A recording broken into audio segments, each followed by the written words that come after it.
The Writer on the Hill, Ruskin Bond. It's hard to realize that I have been here all these years. 40 summers and monsoons and winters and Himalayan springs. Because when I look back to the time of my first coming here, it really does seem like yesterday. That probably sums it all up. Time passes, and yet it doesn't pass. It is only you and I who are passing. People come and go, the mountains remain. Mountains are permanent things. They are stubborn, they refuse to move. You can blast holes out of them for their mineral wealth, or strip them of their trees and foliage, or dam their streams and divert their torrents, or make tunnels and roads and bridges. But no matter how hard they try, humans cannot actually get rid of these mountains. That's what I like about them. They're here to stay. I like to think that I have become a part of this mountain, this particular range, and that by living here for so long, I am able to claim a relationship with the trees, wildflowers, even the rocks that are an integral part of it. Yesterday at twilight, when I passed beneath the canopy of oak leaves, I felt that I was a part of the forest. I put out my hand and touched the bark of an old tree, and as I turned away, its leaves brushed against my face as if to acknowledge me. One day I thought, if we trouble these great creatures too much and hack away at them and destroy their young, they will simply uproot themselves and march away. Whole forests on the move, over the next range and the next, far from the haunts of man. Over the years, I have seen many forests and green places dwindle and disappear. Now there is an outcry. It is suddenly fashionable to be an environmentalist. Well, that's all right. Perhaps it isn't too late to save the little that's left. They could start by curbing the property developers who have been spreading their tentacles far and wide. The sea has been celebrated by many great writers: Conrad, Melville, Stevenson, Masefield. But I cannot think of anyone comparable for whom the mountains have been a recurring theme. I must turn to the Taoist poets from old China to find a true feeling for mountains.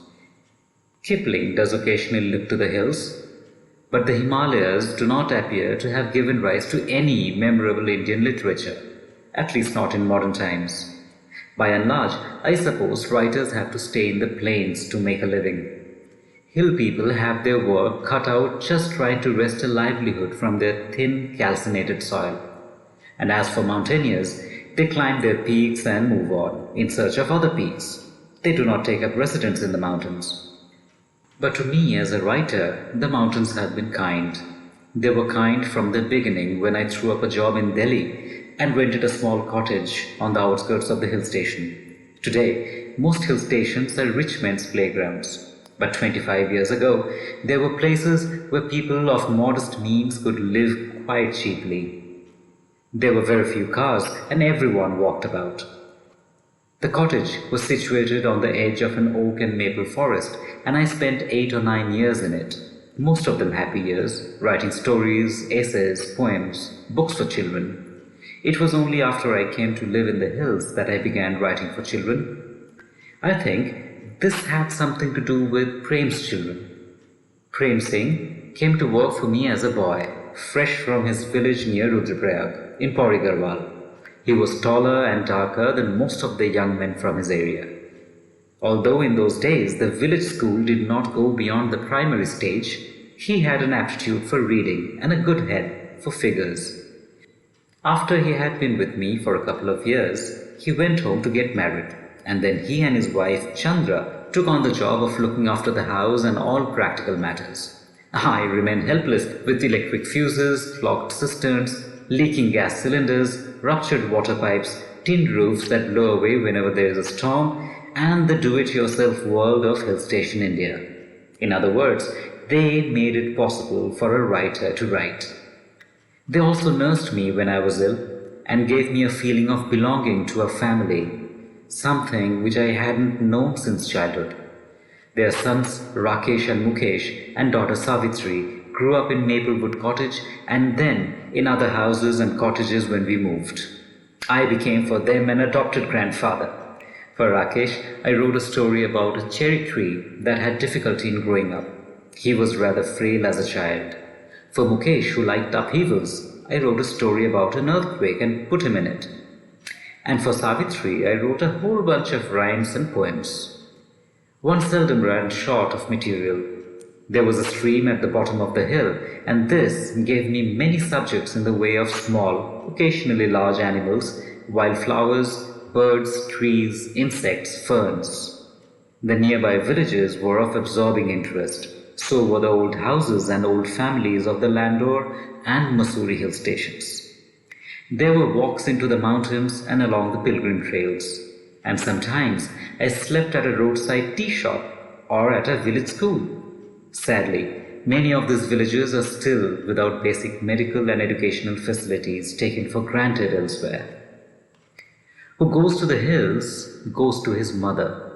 So wrote Kipling in Kim, and he seldom wrote truer words. For living in the hills was like living in the bosom of a strong, sometimes proud, but always comforting mother. And every time I went away, the homecoming would be more tender and precious. It became increasingly difficult for me to go away. Once the mountains are in your blood, there is no escape. It has not always been happiness and light. 2-year-old Suresh, who came between Rakesh and Mukesh, died of tetanus. I had bouts of ill health, and there were times when money ran out.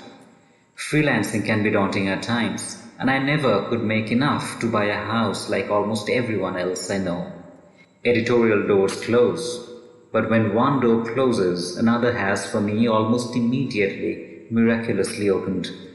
I could perhaps have done a little better living in London or Hong Kong or even Bombay, but given a choice, I would not have done differently.